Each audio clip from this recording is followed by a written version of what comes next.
안녕하세요. 코인우먼입니다. 오늘은 2024년 6월 5일 수요일 오전 11시 27분 경입니다. 구독과 좋아요, 알림 설정 정중히 부탁드리면서 오늘 영상 시작하겠습니다.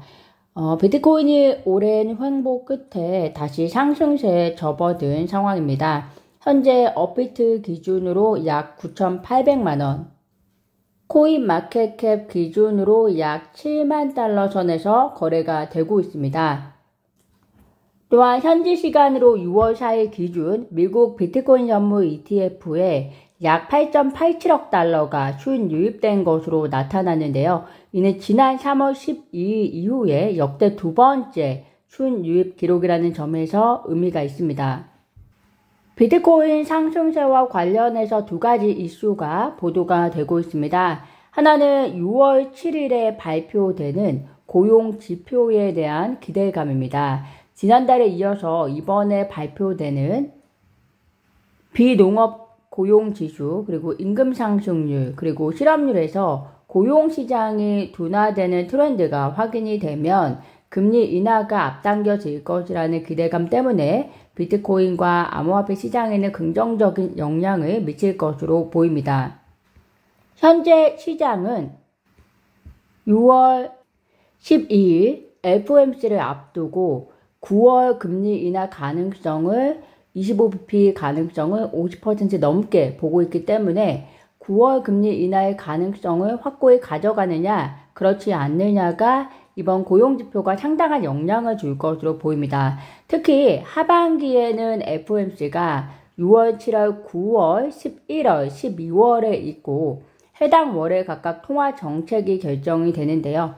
6월과 7월은 데이터의 트렌드가 연준으로 하여금 금리 인하를 앞당길 만큼 충분한 자신감을 보여주고 있지 않은 상황이고, 또 11월은 대선이 있기 때문에 9월의 금리 인하 여부가 시장에 가장 관심을 제시하는 달이 되지 않을까 생각이 됩니다.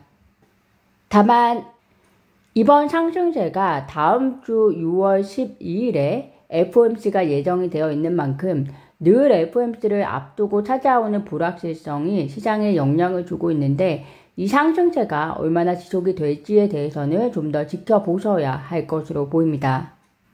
다른 하나의 이슈는 전 블룸버그 애널리스트 쿠츠가 현 미국의 거시적 상황이 곧 비트코인을 급등시킬 수 있다라고 말했는데요. 그 이유가 그에 따르면 미국 연방예금보험공사가 63개의 미국 은행이 파산 위기에 처해 있고, 또 은행들이 5,170억 달러의 미실현 손실을 보유하고 있다라고 보고를 했습니다.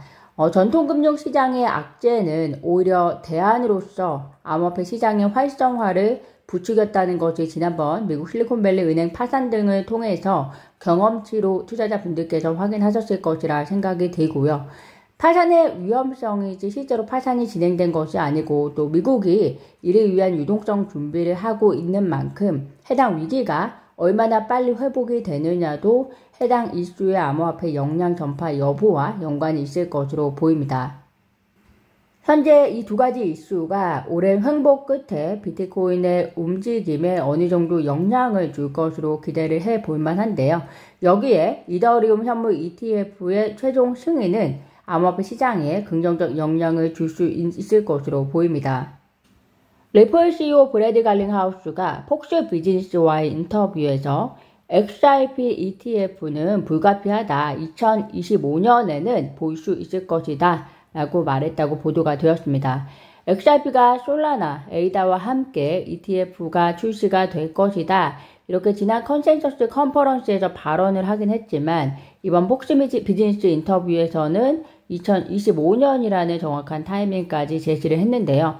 아마도 대선으로 암호화폐 시장의 분위기가 역전이 될 것이라는 전망, 혹은 대선의 결과가 현재 바이든 정부의 연속성으로 이어지더라도 현재 암호화폐 시장에 대한 좀 더 바이든 정부의 유연한 스탠스로의 변경이 결국 XRP 현물 ETF가 출시될 수밖에 없게 만들 것이다 라는 브래드 갈링하우스의 입장으로 보입니다.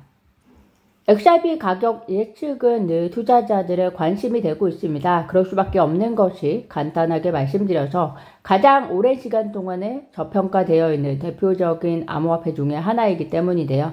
최근에 블랙스완 캐피털리스트의 공동 설립자가 XRP 레저가 10조 달러에 달하는 글로벌 파생 상품 시장의 약 1%를 잡을 수 있다면 XRP 가격이 100달러에 이를 가능성이 있다라고 이야기를 합니다. 송금 결제에 특화된 XRP가 갑자기 파생 상품 시장을 근거로 가격 제시가 나왔을까? 이렇게 의아해 하실 수도 있을 것 같은데요. 물론 XRP 레저가 송금 결제에 특화되었지만 파생 상품이라든지 토큰화 사업 등 다양한 영역에 있어서 XRP 레저의 기술을 업그레이드하고 있는 것은 사실입니다. 그는 최근에 리플이 JP 모건이라든지 골드만삭스 그리고 시티그룹, 블랙록 등이 가입된 국제스와프 파생상품 협회인 ISDA에 가입한 행보를 통해서 리플이 파생상품 시장에서도 두각을 나타낼 것이라는 전망을 하면서 100달러라는 가격을 제시하고 있는 상황입니다. 그는 XRP의 가격은 XRP 레저 유동성에 영향을 받는데 XRP 레저의 볼륨이 커질수록 해당 네트워크의 네이티브 토큰 XRP의 사용량이 많아질 것이라는 예상입니다. 참고 정도 하시면 될 것 같습니다. 한편으로는 한 트레이더에 의하면 비트코인이 10만 달러에 도달하게 되면 XRP는 10달러의 가치에 도달할 것이다 라는 이야기를 합니다.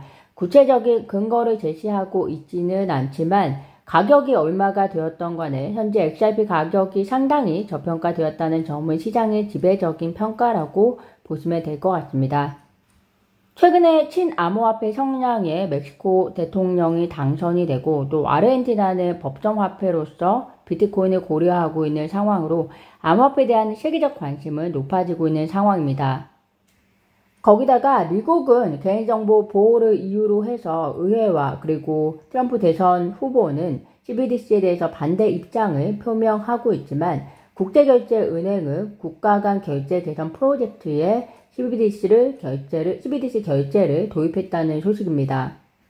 또 중국의 경우는 아랍에미리트와 공동성명을 통해서 CBDC 협력을 강화하겠다라고 밝혔는데요. 디지털 화폐, 암호화폐의 주도권을 빼앗기느니 국가 차원에서 CBDC 출시를 통해서 돈의 흐름에 대해서 국가가 장악권을 가져가겠다는 것입니다. 이때 향후 리플의 포지셔닝도 기대가 잠깐 되고 있는 상황인데요. 국제결제은행이나 그리고 아랍에미리트 등에서 리플이 XRP 레저를 통한 CBDC 발행의 긍정적 포지셔닝을 구축해 둔 만큼 리플의 기술에 대한 채택에 대해서 낮은 가능성은 아마 기대해 볼 수 있지 않을까라고 생각이 듭니다. 오늘 제가 준비한 소식은 여기까지입니다. 오늘도 영상 시청 진심으로 감사드리고요. 구독과 좋아요, 알림 설정은 코인 우먼에게 큰 힘이 됩니다. 감사합니다.